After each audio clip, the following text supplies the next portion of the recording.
யார் பரிசை வாங்குவார்? யார் பரிசை வாங்குவார்?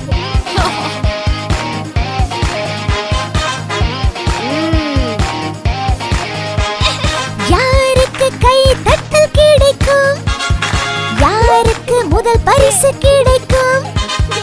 அம்மா அப்பா மனமும் குளிர யாருக்கு பெருமை கிடைக்கும்?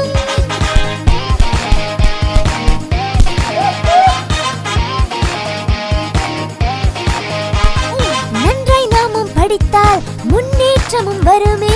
முயற்சியை நாம் செய்தால் வெற்றியும் தேடி வருமே.